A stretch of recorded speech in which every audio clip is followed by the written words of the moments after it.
Hello. Ande ko dadde woni premier. WhatsApp Fatima Ba. Balde Bolé, Paikoun Mali, Boubacar Bari, le frappe à jamais les premiers. Tu as raison. À jamais les premiers. Là, tu as été le premier à pointer ici.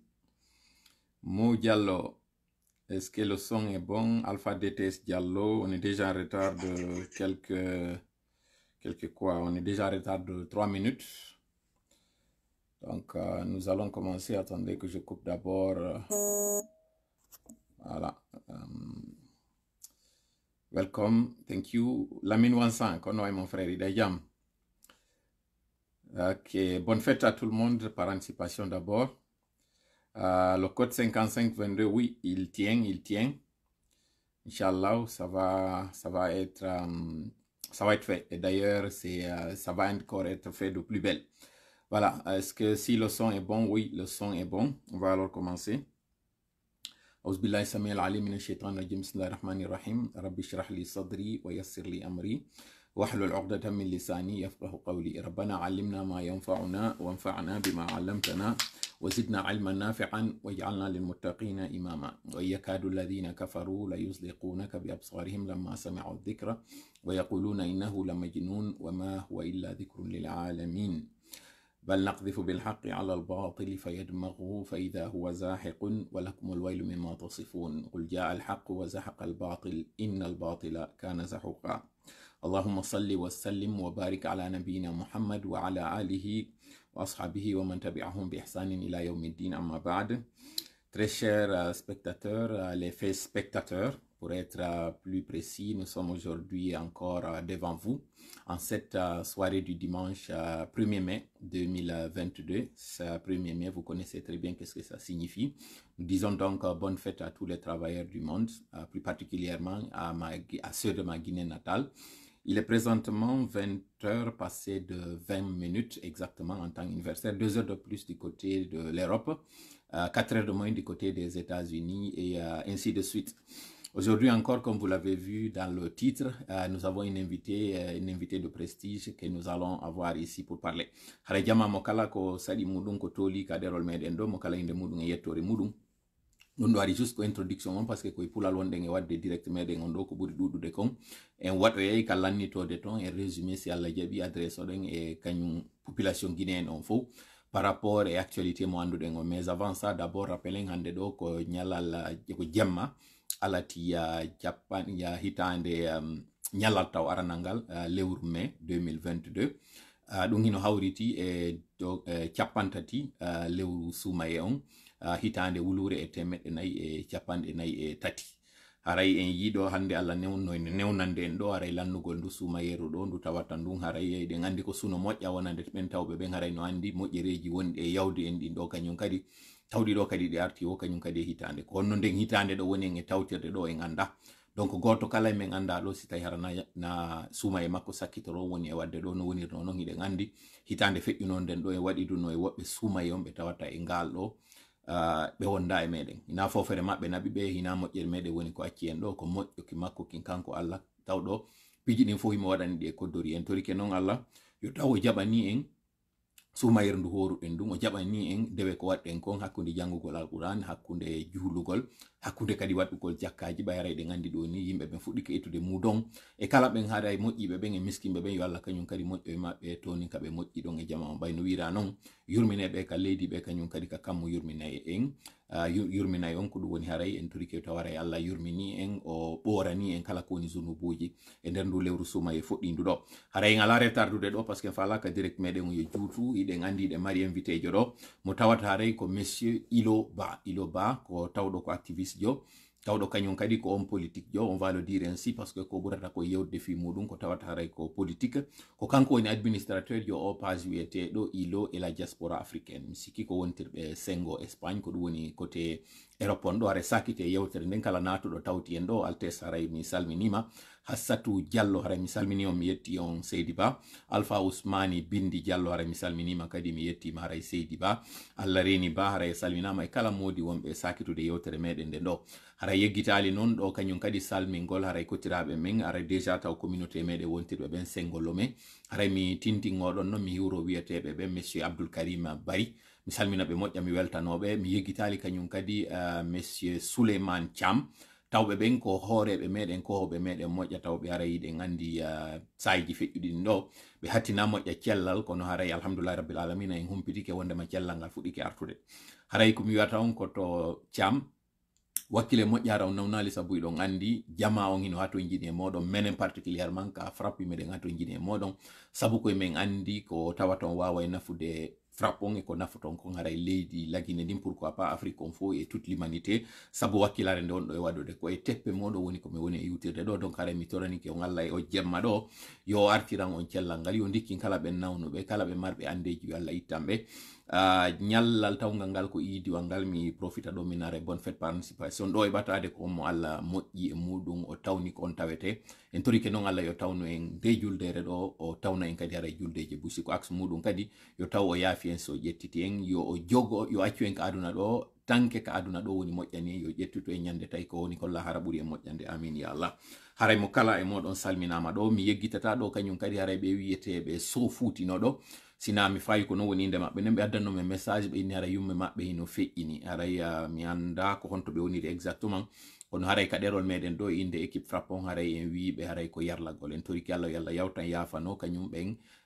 yummiraɓe maɓɓe ɗon mi sikki ko sina nene maɓɓe sinam fayu ka ko yumma maɓɓe tigi en tout cas message on mi addananomo kono haray c'était dans une précipitation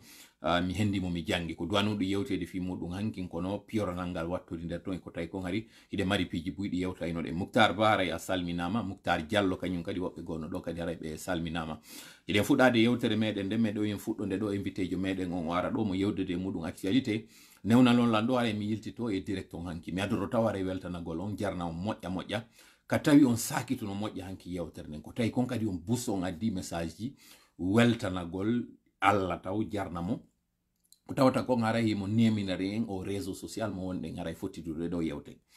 ɓen kañum kadi haray holluɓe andeji maɓɓe e mapulleji maɓɓe jeejugol lan sabu ko ɓe nani kon haray komi yewti kon hankin ɗo fi haray aretugol direct ji ɗin ɗo haray on fof mi weltanike on mi jarni on kala holluɓe soutien e kala ɓe kañum kadi wakkilinoɓe haray jabodirgol e woɓɓe ka commentaire ji to hollugol ngol bien fondé ngal ñallal meɗal ngal wiwɗen code 55 22 haray on fof kadi on weltanama on jarnama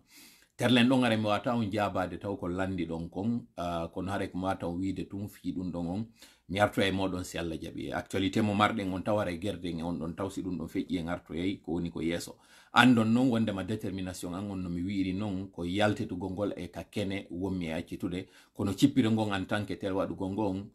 ado on andude lan hari cippiro ngon miɗo waɗude ngo après kadi ko anduɗo lan ɗo si Allah jaɓi kadi cippiro ngon ko wongo e continude radio Guinée haray on salminama o weltanama e yeggitali kañum kadi haray yiwragol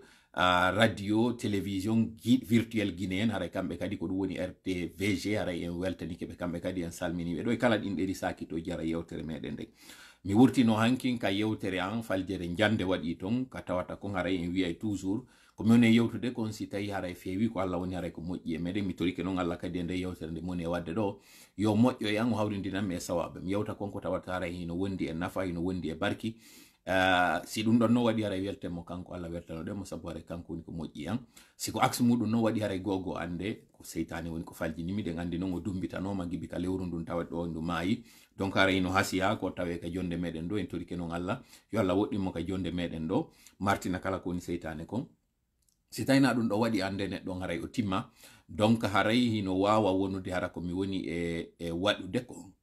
hara ko konko tawata neɗɗo on timma hara ko ɗum woni ko waɗinimmi ɗum ɓay noon haray ɗon ɗo noon kadi on wallito toon no tawiri noon ko ɗum woni ko waɗuɗon hankin argol ka privé an andinanmi wondema yewtere nde mi waɗi nden hina Alpha Yaya Diallo woni ko wi'i mo yaha no Poore Daka o yahi Daka Poore a réalité waɗuɗo ɗum on ko inneteɗo Boacar Biro mi sikki ko ɗum dey haray woni simi fayali ko ɓen ɗo woni ko waɗi yewtere nden ala kulli haal en faami tun ɗo komi wi kon ɗon haray hino waɗude hoore an ɗo hina hande fuɗɗi hari waɗino kadi e mamaɓe meɗen waɗino hari e mawɓe meɗen mbawa watta ɗum kañum kadi honɗum mi faala haray heɗintinde en ɗo audio mo tawata haray ko hankin kami waɗi direct on kon kotira wanta o ɗon ko kanko baba goto bien sûr parce que mi ɗo mari ka nder ɓe nguri am ɓen tawoɓe ko nene gotoɓe an ko baba gotoɓe am, mais c'est pas ce qui compte. Nene goto am baba goto an ande on fu ɗo déjà taw kon siɓɓe am on ɓe tawta ton déjà hay mi jomodira e muɗum sabu haray koyen siɓɓe taw ka en ɗan koyen siɓɓe ka leydi koyen siɓɓe kadi ka dina. Kono oɗo ko kotirawa mo tawata ko ka otowal makko mi wonno fewndo ɗum waɗi parce que ɗon andi mi yetiki on ko mando majja seeɗa ko feƴƴuno kon fi ko mi yewti on o debbo mo tawata koli mum majjuno. On kotirawa an ɗon ko kanko wonno chauffeur ji otowal ngal ɓay mi gayni hankin direct on mi yeggitino kaka otowal makko wonno ko mi anditi tun ko wiyeteɓe maître Mujitaba tawɓe ɓen ko apprentiɓe makko kañum. Maintenant ɓay o yi vidéo on o réagi si o essayi henda gollan hankin o wawa lan hendade o accani en ɗo message mo tawata mi faalara yen heɗito. Assalamu alaikum warahmatullahi wabarakatuh. Haray ko CV direct mo ndo hanki mesi tola. Haray ko fi o debbo ka sakuɗa. Haray on kono wiir ɗo noon o yejjiti seeɗa haray mi andintino mbay hari min kadi mi ɗo tawano. Haray ko debbo on hari o jogaki saku.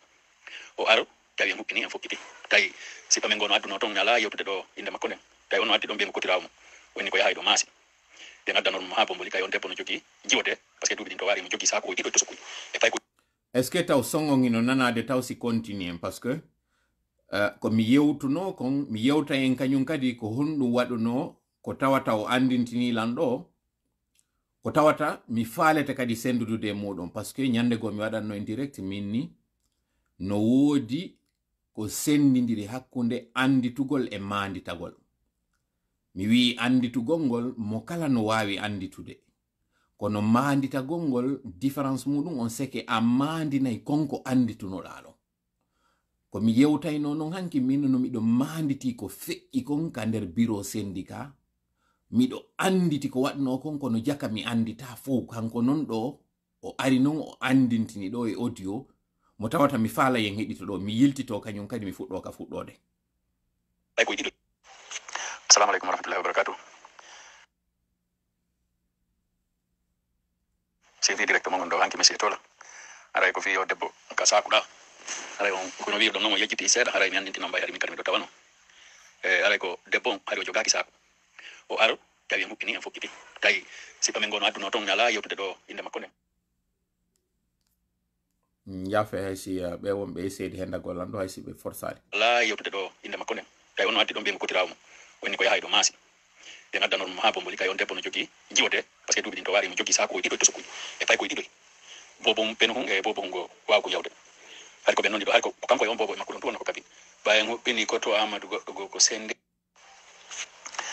Assalamu alaikum warahmatullahi wabarakatuh.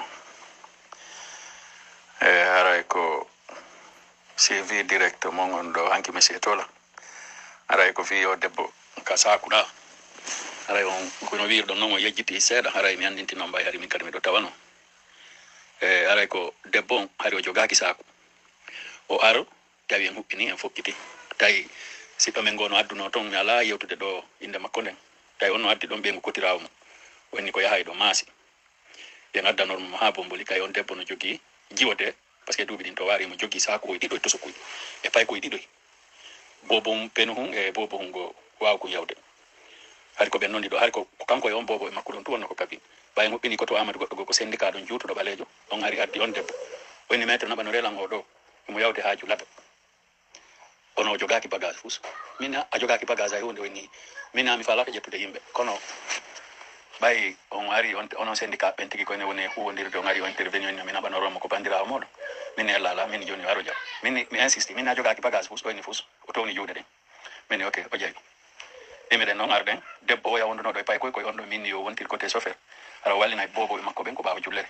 saako koy makko koy ko ɗon o wallini ɓay hewti ko jippoto ɗon ko bomboli jippinnoɗenmo hari hay gite laaɓaari jippinɗenmo ɗon o jippodi e saako e makko koy e bobo koy walludemo ha o hewtoy ɗon e terrasse woɓɓe goo o jooɗi ɗon yimɓe yawɗen mi sikki ko ɗon ɓay on non jippike min mi waali après Mujitaba noon ƴetti o toon ɗon hewtoyde laɓe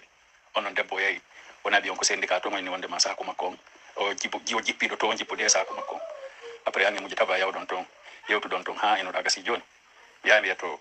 minen kadi mede mari goɗɗo gomo mi wolde mi yamin haalana on ɗon après arɗa finninɗa ala yettiɗa min joni yo yahorigilo ndaare ko tawɗon gasa e o wiɗa no o tooño min mi andi o tooño en goy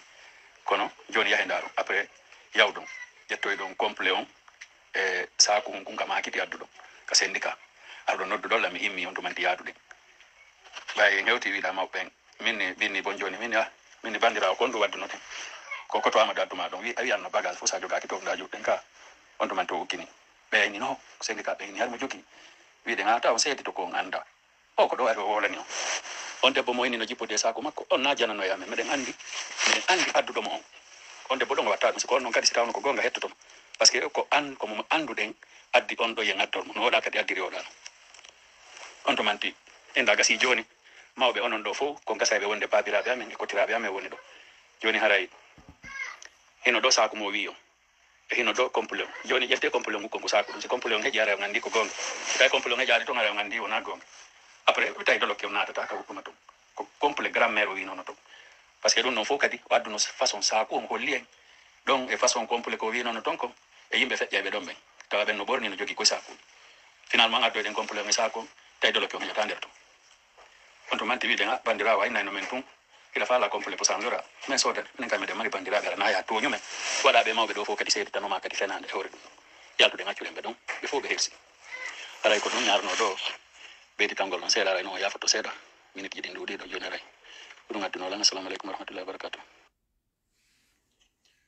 assalamu aleykum kadi lawol dimmol aray e ɗo mi tawde mi accane odi o par ce que mi neeɓi to ha mi wawa change de ok voilà haray ɗum ɗo ko on ɗum mi waɗiri ko parce que mi yeeti ko mi wurtino to woni ko mi yewtuno ko o yi hay ka hitande mi yeggiti exactement ko honde tuma waɗuno ko mi anditi ko sattende nde mi heɓuno nden ka nder bureau e ko honno mi sortonno e nden sattende ko ɗum ɗon mi anditi miɗo anditi kadi mo mi ɓurno waɗirude mum démarche on ka makiti ɗum ko wiyeteɗo met mujtaba on tuma hari mi wawali oto hari min ko wonno golle an ko windugol ngol mais mi hawtidiri ɗum ɗon kañum kadi e kaago heɓunoɗo lam mo tawata ko konko mi wiwno nda o arnoɗo mi ukkidiriɗi dalle fe mais kanko yiwtun direct on arti goɗɗo anduɗomo goye ari ko mantiɗo wowli inde makko kañum kotirawa gon ɗo mi yi goɗɗo no winda ɗo ko maître ni par ce que o anditimo hito ngo ko neɗɗo kadi mo tawata jamano andi mo moƴƴa o waɗɗo o hito ɗo donc il se permettra pas ko ɗum mi insistiri mi wowli minni ko baba goto jang ko fi en yo ande ko siɗɗo an kono sabu ko anda kon baba goto yagal afrique on hino anda si ko baba goto jang warata o defandambini to mi natta e détail ji ɗi moƴƴa rapport mo mi maridi e makko on kanko o kotira wanɗo o kadi mo wini ɗo wolta inde mum ko neɗɗo kadi kotirawo men andaɗo moƴƴa dallo domaine du transport si mi woliɗo inde makko buy haray no andi mo on mo inni addi on debbo yo men naɓormo mais mi fala wadde ɗo pause mi insista ɗo sur un point parce que en gaynino yewtude ko waɗi hankin kon ko heɓunolan kon konno mi gollitiri hande mais konko waɗi ɗon faame si mi fuɗɗori direct goɗɗum no waywa si a waɗi livre andi écrivain ɓe ɓen si ɓe windi livre ɓe waɗay ko ɓenta kon préface e makko on préface ko on andinay ma idée livre on ko on ɗum yewta nder ton mais sans aller dans les détails ko ɗum ɗon udditata ma hakkilkin e ko honɗum e livre wonɗa e sodude sa soday mo ko honɗum livre on yewti e mum ko janggoygol noon livre on andinta jama o nder ton ce qui veut dire o quelques minutes ɗi mi perdini en ɗo yewtugol fewndo mi waɗayno ɗum ɗa hankin buy sikkayno kadi ko perdingol tan mi wonno e waɗude hankin alors que ko préface o mi woni e waɗude udditugol en hakkilkin ça c'est la première des choses la deuxième des choses kala ko heɓuma ka gurdama aduna andu Allah ka ñeñal makko e ka gandal makko mo andi ko on ɗum o waɗirma ɗum ɗon je me rappelle ñande ɗum ɗo heɓunolan mi soñjino nden ñande moƴƴa on ɓitta momi heɓuno par ce que déjà ɓay min hewtila be ko si min hewtino nden no dongal ngal tippite mi profita mi ɗano mi waɗa kadi contrandi kaye on ko honɗum dépense e lawol ngol ko jelu men heɓi mi wawali ɗanade sabu mbuuɗi ɗi o ittinoyaɗin ka syndicat to ngal otowal kadi ngal o jogino ko otowal bappiraɓe amen wiyeteɓe alaji sayfla yimɓe no andi ɓe mi waɗanaɓe ɗo publicité rapidement ko yeeyoɓe nebba wiyeteɗam bita oil ko moni e jonnirde ɗi précision ji ɗo fof ko fi o andu na invention mi waɗi komi yewti ko na noon kadi goɗɗo me jabade ko fi en faamu tun goɗɗum si waɗi ko honɗum wonata liyen ɗum jangugo ensuite droit mo mi duwanno heɓude on voyage ko ɓeynata kon prime de voyage mi heɓano ko 5000 francs ɗum kutayno ko ɗum wonayno prime an mo mi jonnete noon on voyage o mi alano salaire ko mi jangana kujo jokkowo otoje ɗen pendant les vacances mi perduno ɗin semmilji pas parce que kanko kotirawan on o jonnano landi mais parce que sabu mbuuɗi ɗi tawata o yoɓino yama ɗi nder to miɗo andi koye mbuuɗi makko iwata ko goɗɗo woni e gollande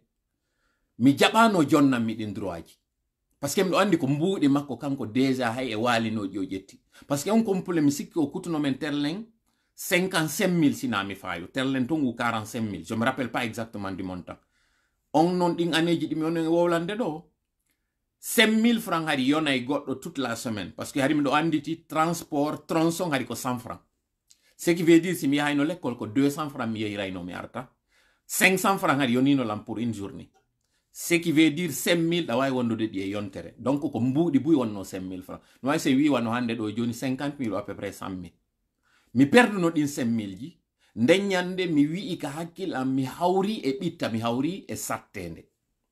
kono Allah ka gandal makko mo andi ko waɗirno ɗum ɗon nden ñande ka min mi andano wonde ma on histoire o wallitoy to la ñande go yeeso 5000 personnes yomi yewto expérience un an heɓuno kullanko mi innuno nden ñande ko sattende ko sonja alors que ko moƴƴere Allah waɗirannolan ɗum faame moƴƴa o partiɗo watta no yila e oɗo si sattende heɓima fewndo nde heɓayma a sikkay ko sattende Allah waɗanma kono ka moƴƴuki makko kanko Allah mo andi ko ɗum o waɗiranma ɗum sabu ɗum hino wawa wontoyde nden hayre nde goɗɗo ferima wattande hande kadi subas mam mahira suudu ndundu dartotoɗa nanda son fami o partiɗo moƴƴa ka yewtere am c'est dire goɗɗo fondete waɗugol bone e sonja e goɗɗum yi'ira ɗum watana alors que Allah kanko mo andi ko ɗum o waɗiranma ɗum mi adday ɗo non wuddita ɗo hakkille meɗen nden e ɓe annabaɓe e nelaɓen taw ɓurɓe ɓen e maɓɓe Allah nelataɓe ɓe heɓali duuɓi 40 fiyon ɗum ko parce que duuɓi 40 ko ɗo woni kelle fuye ɗimmo hara on tigi yeɓi yangiji ɗum ko goo deuxiémement kañum kadi ndemo nelaɓe ɓen o nelayɓe taw kono hara o rewniɓe e soñjaji taw ha hara ɓe wawi kon ɗum wiyete tampere so jonna ɓe ɗon annabaku ngu so wattani la ɓurɓe ɓen e annabaɓe ɓen haray ɓe woni ngaynako kadi dammi fiyon ɗum Allah waɗirantaɓe ɓe waɗa ɗen mecce ngaynako ko parce que sa woni aynowo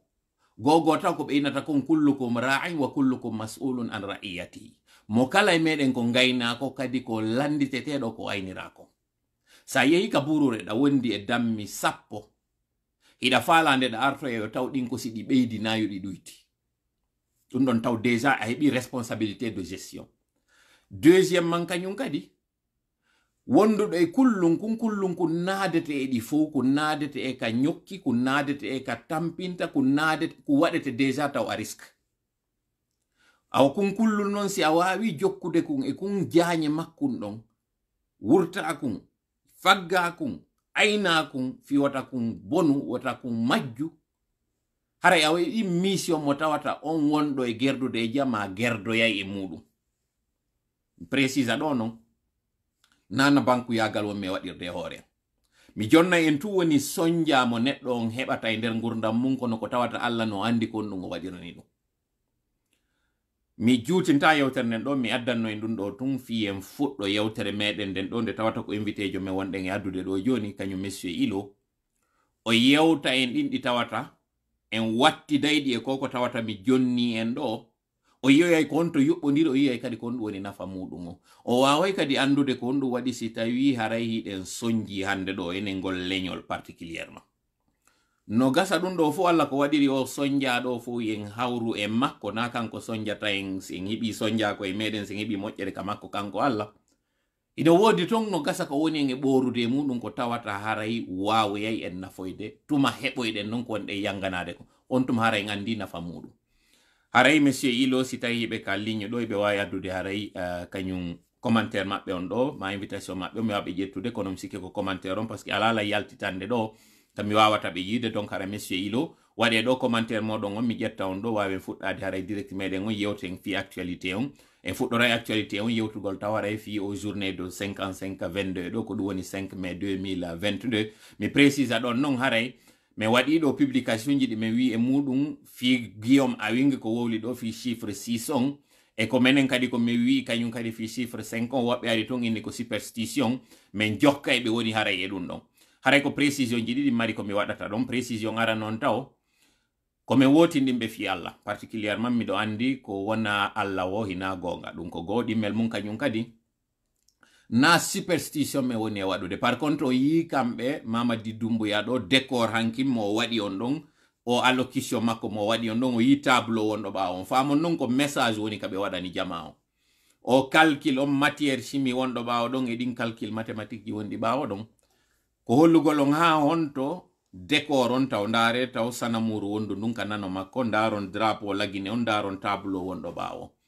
c'est à dire ko jooɗiɓe planifie moƴƴa ko ɓe waɗi ɗo a commencé d'abord suɓugol maɓɓe ñalande nden le 5 nde ɓe waɗi on ɗo e septembre on ɗo koko ɓe waɗi ɗo fof ko planifiya ɗum kono tawiri kadi journaliste jomo ɓe addi on taw fi couvrgol événement on so ndaari kañum kadi linet je Laye Mamadi ɗe ñande o waɗi coup d'état on o yeyi ka o dari ka balkon ɗon ndaron ka linet je ordinateur dariɗo yeeso makko on hino filmude mo filmage waɗa ɗon oɗon andoton déjà taw ɓe filmu taw événement on adu taw o waɗade donc haray ɗum ɗo fof ko ɗume woni on e yaltinande ko fi on andu ha honto manipulation moɓe woni e wadde on ndaron noon kañum kadi ɓay haray ko systéme sekomɓe woni e artirde ka tawata ɗon ministre mo suɓi on ko Beyavogi yettete andi to noon secteur e kañum kadi premier ministre mo lagini heɓi on ko wiyeteɗo Lansana Beyavogi famon noon calcul mo ɓe waɗi on min décorticana on ɗo e monsieur Ilo addude ɗo commentaire maɓɓe on fi ƴettugol ɓe walayno ɓe ɗo ɓe ni je suis là ara mi dara no mi ƴettira ɓe ɗo rapidement monsieur Ilo commentaire moɗon on o muttiti kañum kadi waɗite ok voilà mi yititi on ɗo je suis là je vais vous amener voilà ɓe ni je suis là miɗo darde no mi ƴettira ɓe ɗo donc hara miɗo continue de yewtere nden en attendant ɓe décroche mi waɗi ɗo ajout en cours donc hara joni ko habbiɗen kono mi wawirta ɓe ƴettude ɗo j'espère que ara ɗum waɗata en le mauvais tour de la dernière fois mi ronka wawde ara hendagol ɓe haray ɗum ɗon on moƴƴali few na ɗum mi faala koye ɓe wawa haray hewtude ɗo ɓe tawde meɗen ka direct o mi naɓani on ara invitation on ɗo monsieur Ilo fi ƴettugol on mélange un peu avec la langue de Molière je mélangerai avec la langue de Molière mais d'abord souhaitons d'abord qu'on puisse avoir notre invité pour qu'il puisse intervenir ici parce que là ça dit ajout en cours mais malheureusement c'est parce que normalement ça devait pas prendre tout ce temps pour pouvoir l'ajouter respect non je me joue pas ce mauvais tour s'il te plaît Darta aux pages parce que là j'ai du mal à pouvoir prendre les personnes à partir de la page ici et je suis là oui Freilo mi waɗi fi ƴettugol ma pour te dire voilà pour te dire que je suis en train d'essayer de te prendre non là c'est pas bien là c'est vraiment pas bien si ma wali ƴettude ma ɗo c'est vraiment pas bien je serais peut-être obligé au pire des cas ƴettugol ma haray ka téléphone waɗen intervention on donc ka téléphone donc est ce que son on hino nanade han joni est ce que fuy bontali il va le faire rester en ligne. Je vous suis régulièrement avec intérêt, monsieur. Oui, monsieur. Mais mi anda ko mboni ɓawo page Radio Guinée. J'aurais aimé vous connaître, sincèrement, pour vous remercier pour le beau travail. La diction que vous avez, la qualité du contenu de vos textes. Quand vous faites un papier, c'est vraiment très professionnel. C'est digne vraiment d'un journaliste. C'est du journalisme vraiment pur. Frère Ilo, j'essaye de vous avoir. Est-ce que Johnny a mis je vais annuler ici l'invitation. Est-ce que son le son est bon toujours? Je suis là. Je sais que tu es là, mon frère Ilo, mais je n'arrive pas à t'avoir. À partir d'ici. Aïe.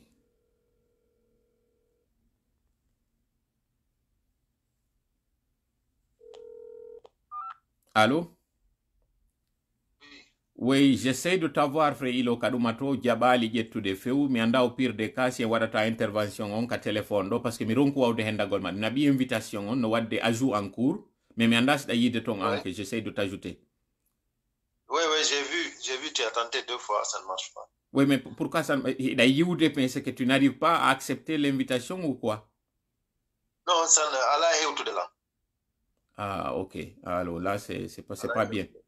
C'est pas bien. Johnny, on va faire alors l'intervention ici. S'il n'y a pas un confort d'écoute, Mais à défaut de la mère, on se contente de la grand-mère. Est-ce que tu es d'accord qu'on continue ici parce que les téléspectateurs nous regardent? D'accord, on essaie. Là, si Tony Haré no labi ton. Attends, Milando public, on si no labi. Est-ce que vous l'entendez bien? Est-ce que l'on a des mots yako wone yewde ko? Si tawi no labi,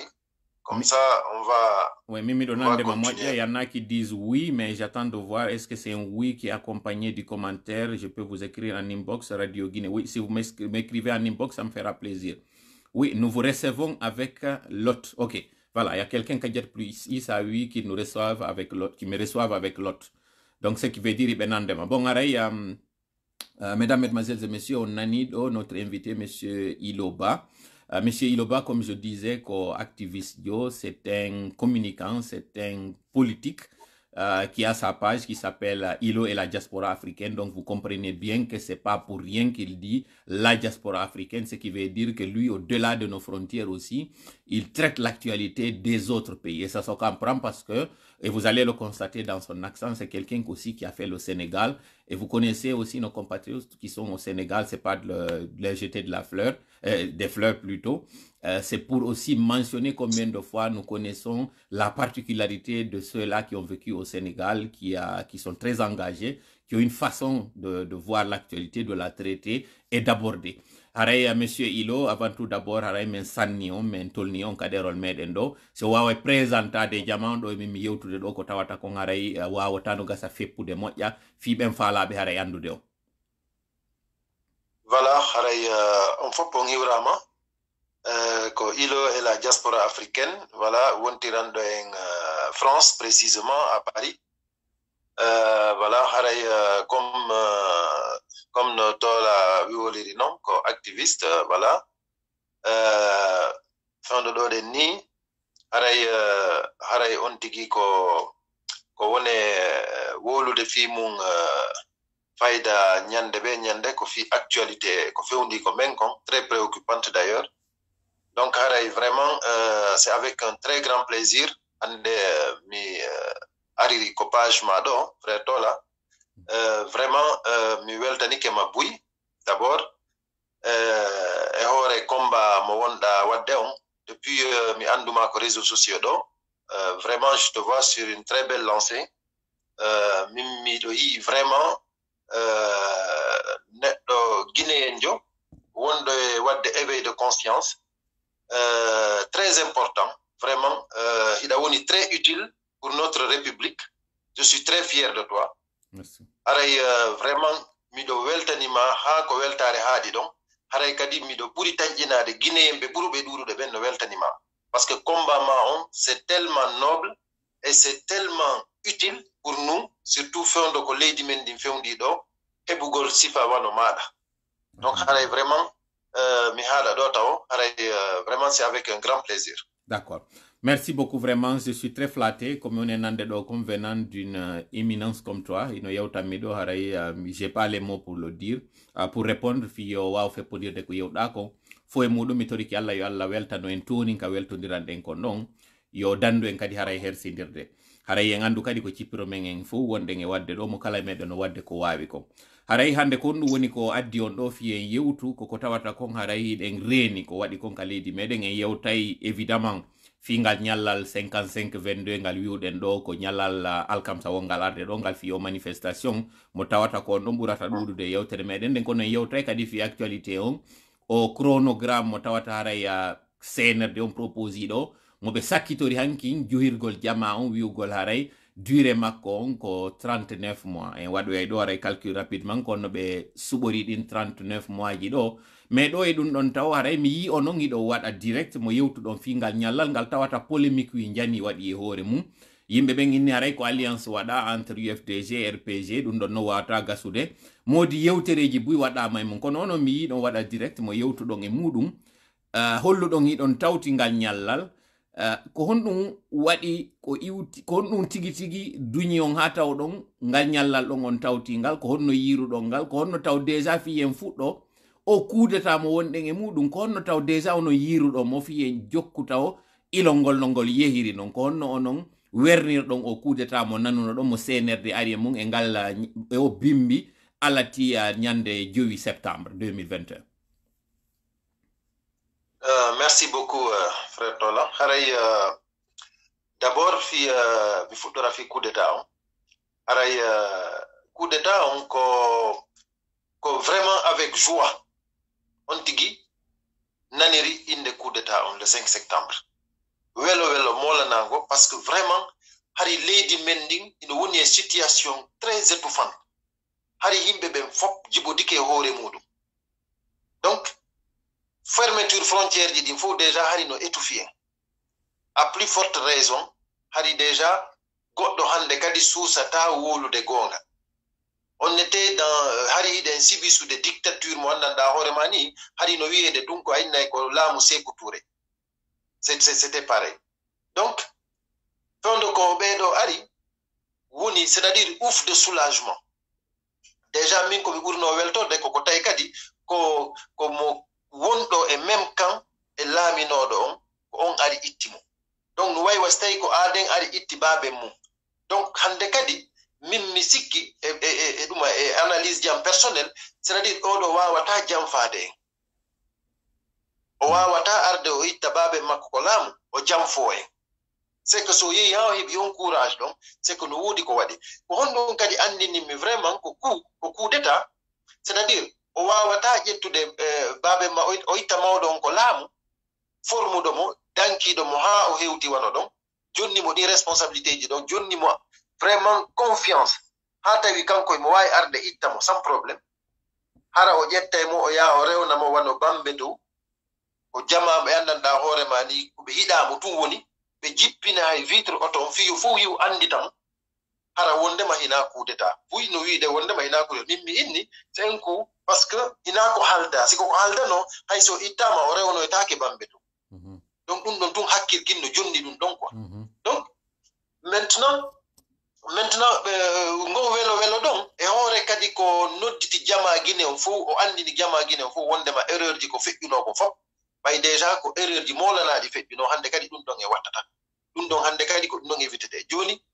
koyo guineɓe ɓe fof ndarendir ko guite o fuddi jama lagine on fu o huuɗi vraiment o addi assurance ƴettugol kamil on e bible on fof huuɗo yeeso jama on ɗum ɗon nden déjà an a miijota ko oɗo ɗen jamfoto donc le fait que non joni yehi ha o fuɗɗike jamfade koko tawi joni hande kadi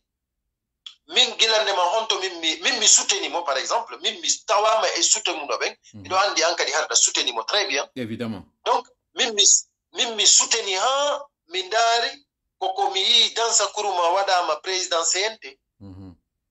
ko ɗon mi andi vraiment oɗo ɗen ko jamfa ardi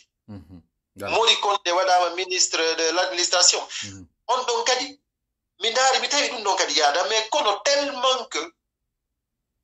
miɗo falano yo transition ɗo réussisu miɗo torano en yo ɗum ɗo réussisu comme no guinéɓe ɓe fof falira yo réussisir non on tigi inna vraiment yo muñño haysi ko dewol e gorol o lammini ce qui est sûr yo waɗu acte ji hara ko acte ji ɗi annda hoore mani ko ɗin ɗon habbiɗen ko ɓe ittuno 3 sièges ji UFDG ana don ko ɓe ittuno 3 sièges ji ɗi ɓe accani ɓe siège goto ko ɗum ɗon andininmi ɓeɗo ɗen ko laawol maɓɓe ɓe jokki voilà onon ko tellen ɗon min déjà kaɓe inuno ɗon aéroport on ɓe initirimo président jo tawɗo alano nécessité sansugol on tuma inde aéroport on déjà taw deuxièmement kadi ko ɓe arɓe taw ɓe hinaɓe légitime kono ɓe wawi ƴettude responsabilité engage ugol leydi laguine ndin fou mais anda so ƴetti avion gibi on aéroport inna changama inde mum hande ɗo code laguine tawnoɗo on ko CKY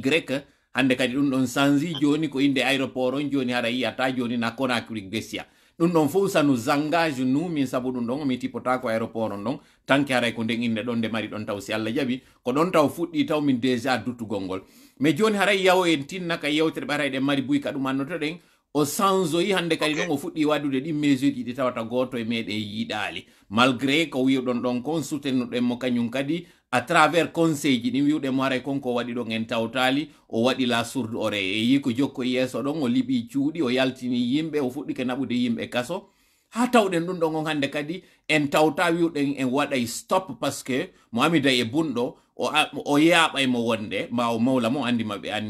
hiɗon amidude on tuma non déciduɗen hande kadi on va sortir pour dire trop c'est trop yewtuɗen haray woɓɓe meɗen menen particulièrement min suuɓi ngal ñallal ɗo mi waɗa ɗon noon précision momi fuɗɗino nanen on wondema fir'auna ko holorno ko mbile ɓen allah ko imminno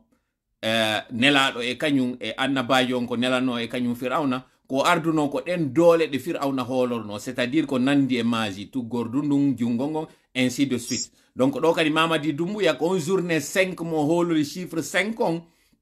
on enen kadi wonɗen moye pirde ko ɗum waɗi si ngal ñallal suɓa joni noon mi yiyo noon iɗo waɗa direct ɗo yewta fi ngal ñallal ɗon honɗum yiwɗon e ngal ñallal eno mi wirno nanen noon commentaire ji waɗɗen fof diffamation manipulation waɗɗoyorem onon ko honno yirɗon ngal ñallal e ko honno ƴettirɗon initiative communiquol gol e maggal tawgal ko contre CNRD on alors que on soutenno CNRD à un moment donné. Voilà, d'abord ɓay mi andi wondema vraiment ko jamfa wona hande kadi mi andi ɓeɗo ɓe wata wadde transition laaɓuɗo donc manifestation mi nani inde manifestation le 5 min déjà e hakkilam mi andino ɓeɗo ɗen ko il faut ɓe dégager ko il faut ɓe dégager parce que transition on laaɓata ok jon noon si tawi noon joni hawri cuuɗi yimɓe ɓen fuɗɗama lancede cuuɗi yimɓe ɓen fuɗɗama yaltinede ko cuuɗi mum mi yi image ji ɗi andanda hoorema ni ko yimɓe woni e wullude wona ɓe délogede sauvagement sauvagement ɗum ɗon ɗen interpellim mi quoi sans état d'âme min hay goto nodda alan indilan yomi communique fi o manifestation hay bajjo hay bajjo nodda alan ko conscience an on noddilan donc mi inni ɓe yimɓe wonaɓe yaltinede ɗo e tumbere lewru suumaye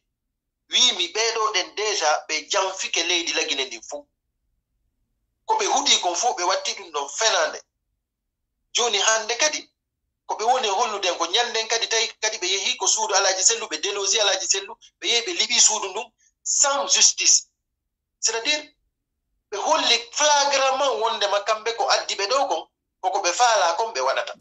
ina saria ɓe yarata ko ɓe fudi jama on kon min ko conscience an on interpella wimi kala organise uɗo manifestation fiyo ɓeɗo ɗen yaltine ko fopp dowa immade jogodira fiyo ɓe dégage parce que ɓe wawata waɗude e fuy ko arransata jama lagine on hay fus ɓe wawata wadde ko arransata jama lagine on joni noon yimɓe ɓen no innede no cuuɗi no marquede no innede joni ɓe okkama ha suuma e maaya si suuma e maayi ɓe ara ɓe wano ɓe maamu par exemple mi nani ɓe pleeda ɓe wulli ha ɓe inna joni ɓe accanama ha lewndum maaya ha juldere no feƴƴa min daari mi tawi ko intérêt honɗum woodi yewgol lanca cuuɗi fuuta alors que Conakry déjà hay ko lanca kon d'abord hay fus waɗaka e mum sina woɓɓe no étranger ɓe no yeeya no jonna fi mum ko suudu alaji sellu ndun lanca inna ko école ɗum no fof no anda ko ngaygu ɗum no fof no anda vraiment ko jaggu ko imposugol ko injustement ɓe waɗiri ɗum ɗo fof donc min mi inni ko na wondema ko manifestation politique min inni ɗum ɗo min UFDG noddaka ton RPG noddaka ton min mi inni communication ji ɗi mi waɗi ɗin ko pageant ko yo lagine fof immo yalta le 5 andina ɓeɗo ɗen ɓe jeeya leydi ndin ɓe andina ɓeɗo CNRD ɓe wona légitime c'est à dire ko enen jogui pouvoir on enen peuple on ko enen jeeyi tout à fait domaine de l'état ko ɓe woni wiide kon ko en fof jeeyi exactement ɗum no woodi laawol muɗum no hettora mais ina alkol hettira ɗum siko ma hette laawol no woodi alors que non ina ko hana hettede ɓe woni e yahande ko ngaygu par ce que ko ciblé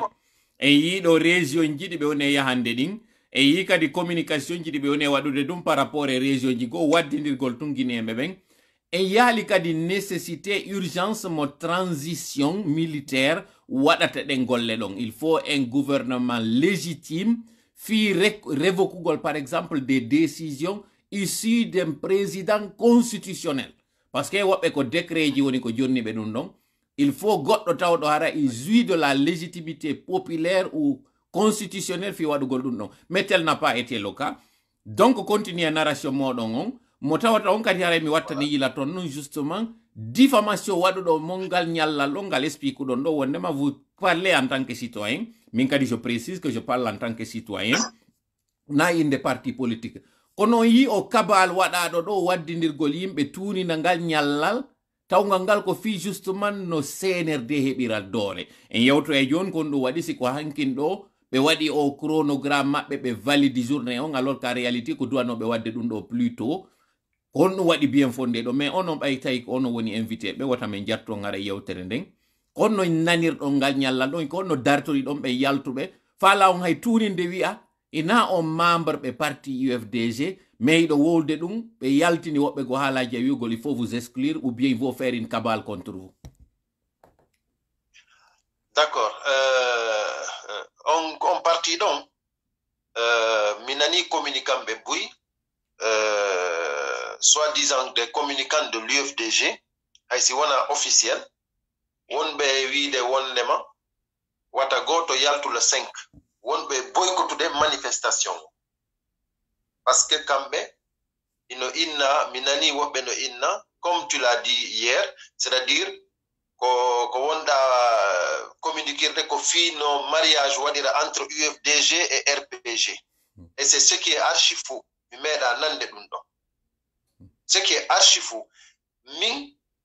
personnellement komi inni yo jama on fof yaltir parce que c'est un combat de citoyenneté ina combat politique mi inni yo jama on terto alaji sellu si suudu alaji sellu ɗum daɗali ina suudu miskino daɗata donc ɓeɗo ɓe ari hollugol en jaggu donc wata jama on jooɗo e clashindirgol terto combat on wonɓe jokkude kadi frère tola e wigol tola no waɗi ɗum ɗo no wattiri ɗum ɗo ɓe faayay woni tola c'est pas l'adversaire adversaire men on hande ko CNRD ko ɓen woni hande adversaire o woɓɓe inni mi nani woɓɓe no communica wontirɓe UFDG hino inna en duwaka waɗude wonde adversaire CNRD min mi inni ɓe faayu goɗɗo mo okkoralima ittir ɗum kooƴe ina hirande okkorema ma o maranayma donc c'est à dire ɓeɗo ɗen mi jaɓana on ɗon ka ronka mi ɓoggina ko yewtuɗon ɗon on tawɗo o jaɓanalima suudu ma ndu darnirɗa birikire o wiyali ya wo wonde e mayru on ko honno wawirta jaɓude ya naato e suudu ndu tawata ko lagine fof jeyindu ɗum ko ka présidence là je parle d'Alaji Sellu on tawɗo innimo arde o wi discours mo wiwno on ñande ɓe ƴet waɗuno coup d'état on wondema ɓe yiw mapunde jama on ɓe yi soñdia jama on ko ɗum woni ko addiɓe ko ɗum waɗi sen fof suten ɗen ɓe yiwgol hande ɓe no wullina neniraɓe e tampuɓe e miskinɓe hino ara oño e saria on liɓa ndu suudu alors que décision de justice yaltari en fof en andi maafe welowo on fatay tun uura ngol urgol ngol bargol yaltugol ɗo na urgol ni ngol ɗo andini en wondema ɓeɗo na hunnoɓe aadi e yi kadi kaɓe fokkiti ɗo eɓe fondi ɓe soñje en ɓuri régime ji fuɗɗiɗi feƴƴuɗi ɗin fof joni haray continue narration on ɗon on yewtiɗo pin wonkun très important wiugol ngol wondema communicant ɓe wiitiɓe koye parti UFDG on yalti wii ko wowli kon fof heere ɗum man alors que enen nayi en communicant ɓe inde parti ko en citoyen ɓe par contre mi hande vidéo no circula ɗo wiyeteɗo Ibrahima Sori Dabondi tawɗo on ɗon ino anda e inde hay e parti UFDG on o naadama e kaso o waɗi vidéo mo tawata men senditay ɗo e jama on o holli cuucal moƴƴa o holli ngorgu o wi hon ɗum ka vidéo makko o inni wo si tawi hande ɗo lagine satti ko lagine fof haray sattani na citoyen jo wiyeteɗo ko tel parti politique ou tel parti politique o watti ɗum ko woni très important o inni hande Mamadi en kamɓe si lagine satti sattantaɓe par ce que ɓe mari bondo carburant hiɓe protége hiɓe ñamude jawle meɗen ɗen hande o jonni exemple Mali ko tawata en abordo e ɗo à la fin direct meɗen on ɗo wondema sanction ji CEDEAO ɗin ɓayɗi yani e hoore Mali na goyta soñji ma ɗum mayga ko population malien on hande ɗo soñji donc o andini nécessité hande ɗo mo guinéen fo hara wiyali komi soso komi maninka komi pullo komi forestier yo fo jonnidir juuɗe raɗo o CNRD ɗo oɗo le ko militant jo parti kono wowlali inde parti makko kon ɗum yiwɗo mi anda taw so daari o vidéo ko ɗum marɗon kadi ko commentoton e ɗum ɗo effectivement min dari vidéo Ibrahima Sori Camara on vraiment militant, vraiment un grand combattant de l'UFDG. Bay mi ndari vidéo on effectivement koko interpellé mi kon tigi ko dum dom mi tawi interpellé mo en tant que citoyen de Guinée.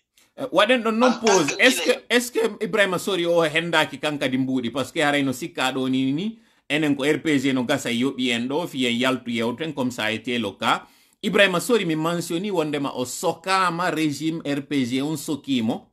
kanko tigi o wowlayɗi o wowlata ɗin sonjamo mari on ha o explique ɗon o inni jango ko julde ni mo jooɗi ka suudu makko mo jiɓi ko honno heɓirta jango ko honno wawirta yarde ide ko honno ñamirta hande Guinée en fof no sonjiɗo joni noon on vidéo ɗon ko honno tawɗon nde yewtere makko ɗon kanko hina o wiwɗo ko yoɓaɗo goɗɗum hina wiwɗo ko leƴƴi o yari kono o yalti o yewti nde yewtere ɗon ka taƴugol on haala kan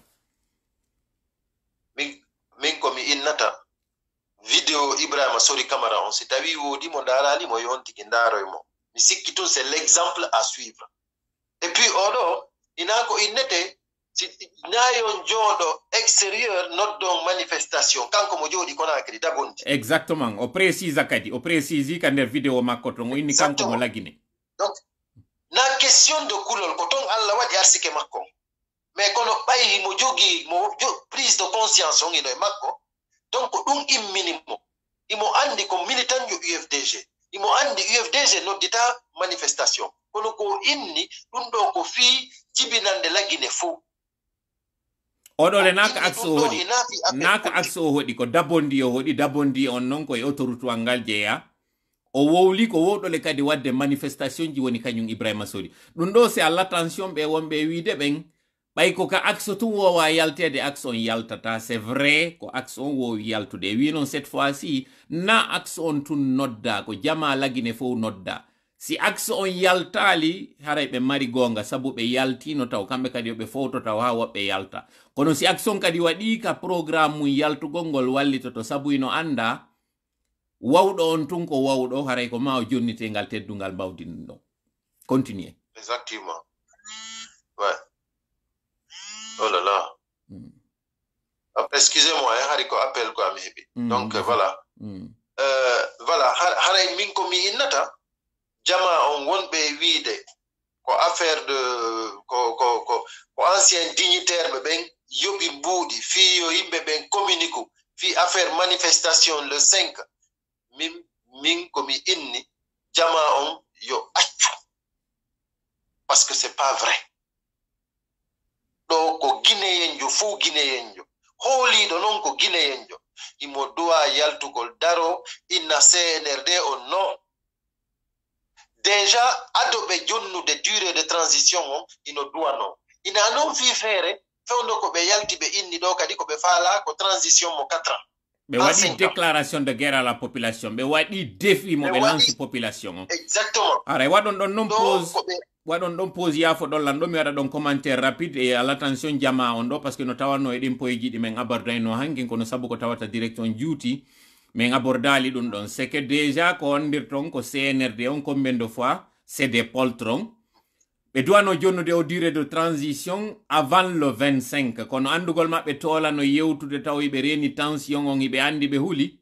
ɓe yiɓi ɓen ɓe yoɓi ɓen communicant ɓe yaltoɓe boycota taw journée on wara fi journée on ɓe tañƴini pendant une semaine de communication de cabale sur toola wondema toola ɗanninama wondema hande kadi journée du 5 on laatotako si ɓe programme noon décret on hankin CNRD on heɓu ko ngalɗini ɗum ɓe heɓu ko maƴƴini ɓe hankin sikkugol maɓɓe wondema toola gaynama ɗanninede fi mum donc ɓe wawi lansude ɓe gayni division entre guinéen on ɓe wawi lansude noon hande kadi chronogramme on waɗa ɗo noon commentaire wonɗo très rapide c'est que ko honno ɓe waɗiri au jour au 39 mois et ko honɗum kadi woni ko hikkoye ɗon ɗum ɗon c'est à l'attention de la population sakite moƴƴa o parti ɗo et je la parlerai aussi en français. D'ailleurs, je commence en français. C'est que le CNRD pensant déjà avoir réussi le coup de médiatisation, de manipulation des masses et des opinions, en faisant cette diabolisation sur Tola, avait pensé que désormais la journée du 5 a été désamorcée et qu'il n'y aura plus de manifestations, ce qui les a permis hier de prendre cette décision difficile qui devait prendre avant la journée du 25, c'est-à-dire avant l'échéance du délai fixé par la CEDEAO, mais connaissant très bien que Tola a fait une large communication et que la population allait se révolter contre eux, il fallait d'abord tuer le mouvement, tuer la lutte, et pensant l'avoir fait hier, ils se sont lancés dans ce vide, ne sachant pas que Tola est ce sphinx qui a pu justement remobiliser la troupe et démontrer par A plus B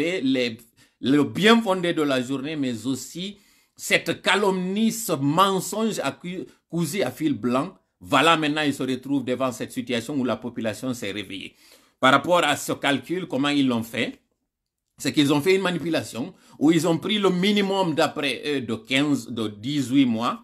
et un autre maximum qui est de 5 ans. Donc, les 5 ans, c'est 12 mois fois 5, ce qui donne 60. Faites la somme de 60 plus 18, vous avez 78. Donc, d'après eux, c'est pour ce qui explique le décor derrière lui, le tableau. C'est dire donc qu'il y a eu un calcul chimico-mathématique et physique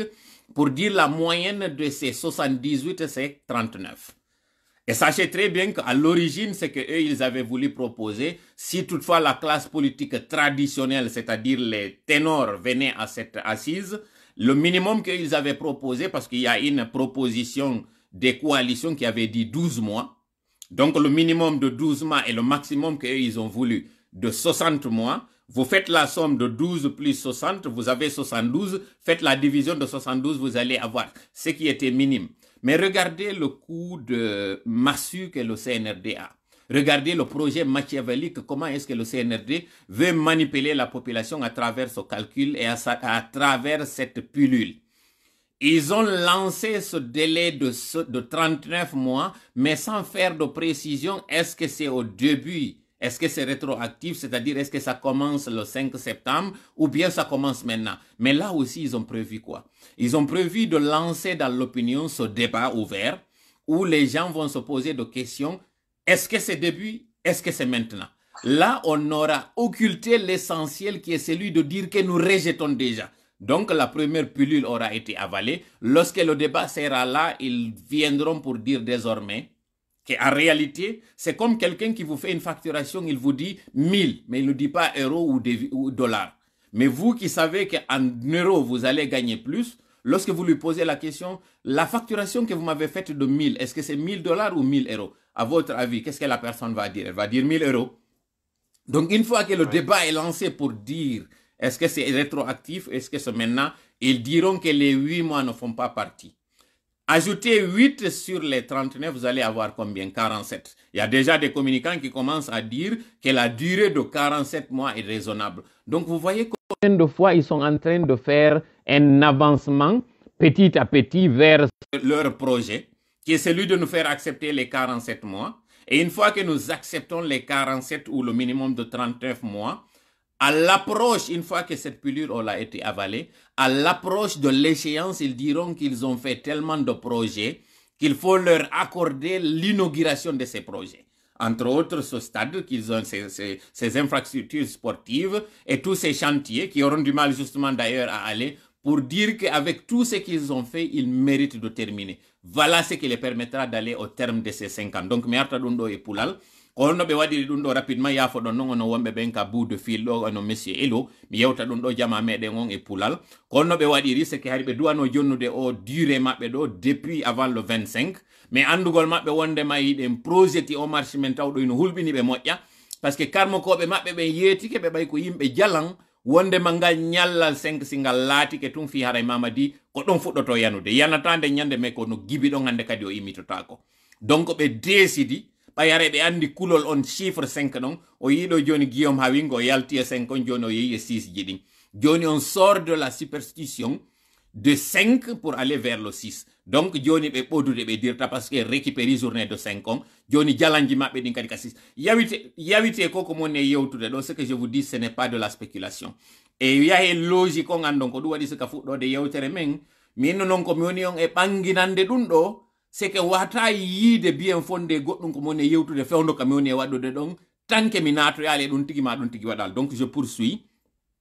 ko ɓe huli ñallal ngal kon